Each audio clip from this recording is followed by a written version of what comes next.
Right, we need to mix up some Thixotropic resin and some liquid resin. So I'm just going to do the Thixotropic resin first. We don't need a huge amount of it. So what you're doing is trying to judge the amount that we're using so that we use just enough. Always hardener next. I'm using a lot of hardener and I do it by eye, and it depends on the weather and on the how damp it is. So the resin's got a very dark colour. Now the reason for that is I want it to go off very fast. I want to get these jackets finished today. So extraction fans go on.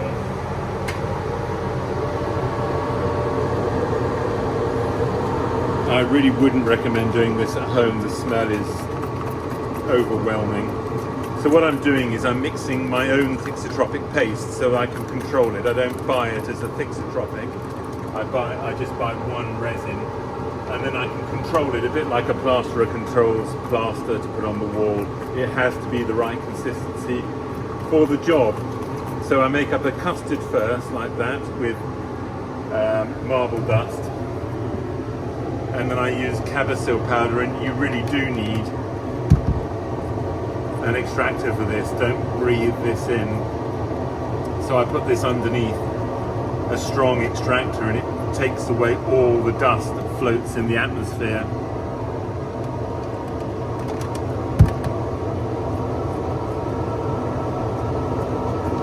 And what I want is I want it to, a bit like egg whites, you want it to stand on its own and not move or slop like it is at the moment, but not be so thick that I can't paint it.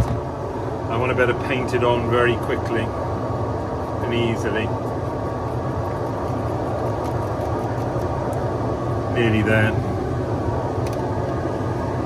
And now the resin's in, and there's a lot of resin in here. Time's ticking, so I've got half an hour, I would say. That will do it. Yeah. Maybe a fraction more.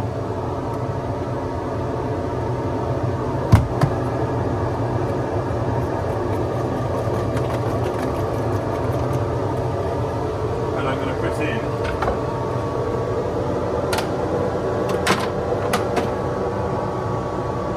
a little sprinkling of top strand matte. Now the reason for that is, I'll show you now. So I'm going to fill up first all the keys. Now fibreglass hates going around right angle bends, so it will hate this flange at the bottom. So we fill the flange in with our Thixotropic paste, like so. So now it will go down a gentle slope into my base, and the fibreglass will be happy with that. And then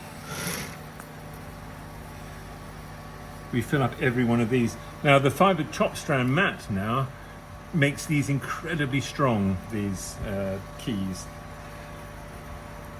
and they won't snap off. And because we really don't want them to snap off, obviously we've gone to a lot of trouble putting them in place in the first place.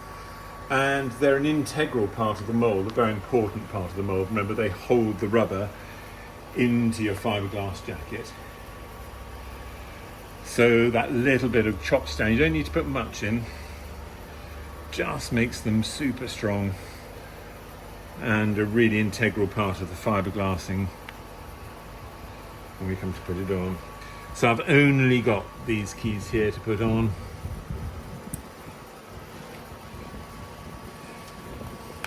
So, and I keep pushing so that there's no air in the key.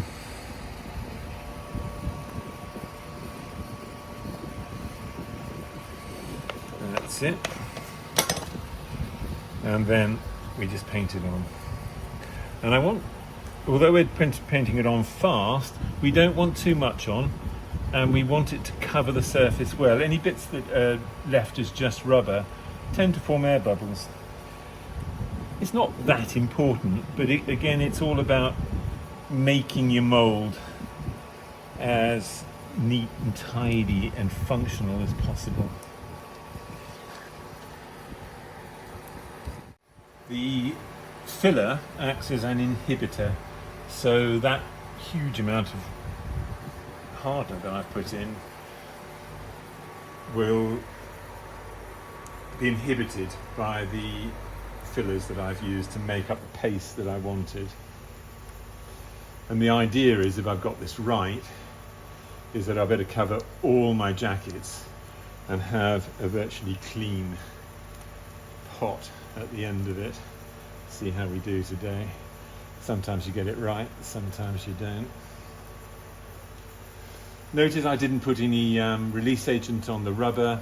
It's not really necessary. Again, it depends on what mood I'm in, really.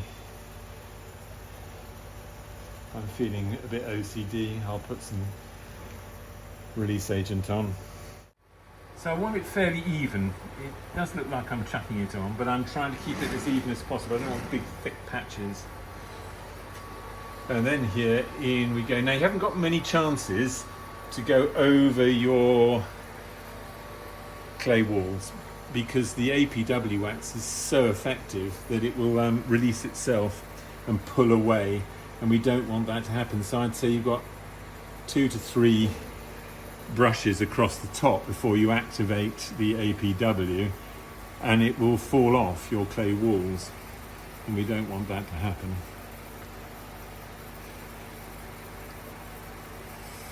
Well, that was pretty good judgment, I'd say. That's great. So this is our wetting up resin. There's no filler in this, and again the trick is to get just enough to do the job, but not so much that you've got tons left over. 6 sheets of fibreglass to do, and again loads of hardener because it's cold at the moment and the fans are on, it's wet outside, miserable. So you can see it changes colour, so it's fibreglass hardener every time. Don't change that pattern. What I've got here, I've got a pot of dirty acetone, so I keep all the acetone that I use and keep reusing it. And when I'm doing a job like this, it's filthy, the acetone, but it does the job and cleans the brushes, and it means I'm not using tons of it. Now the process that I use is a wetting up first and then applying the fiberglass wet like that as a sheet. I'm not absolutely bothered about it being absolutely perfect jacket. I do want it to be neat, but the older way of doing it, tearing up your fiberglass jacket, is better if you want a very, very neat jacket. I want a functional jacket that's quick. Because most of the work that I do is commercial work, so I need to be quick. So I wet up both sides. Like so. Do this, and the reason I'm doing it like this is that the wax that holds the chopped strand in place is activated by the styrene in the resin, and it makes the fiberglass become very flexible. That's it. So that's exactly the right amount of resin. Let's hope that there's the right amount of fiberglass on the end. I'm going to leave that in there. So I want my first bit of fiberglass that I've wetted up, because that will now be lovely and pliable. I'm going to get rid of the Thixotropic on my brush, and I just apply it like this, pressing the air out as I go. And again, you are working fast, but it's all about keeping the job really neat and efficient. I might be able to just push these wrinkles out actually.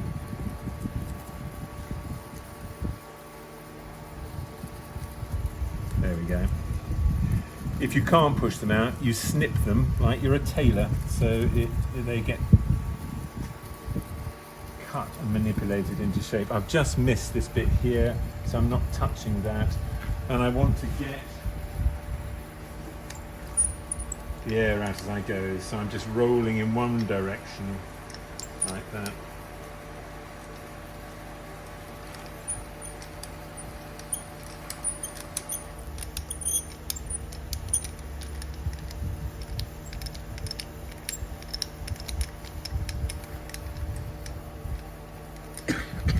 And just here, look, I get a lovely slope going into my flange.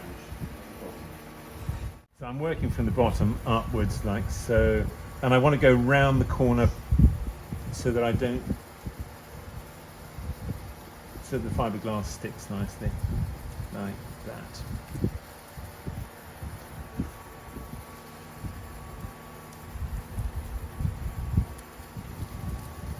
And just manipulating it and pushing it into shape as I go. See that? It doesn't want to go round the corner. That's fiberglass for you.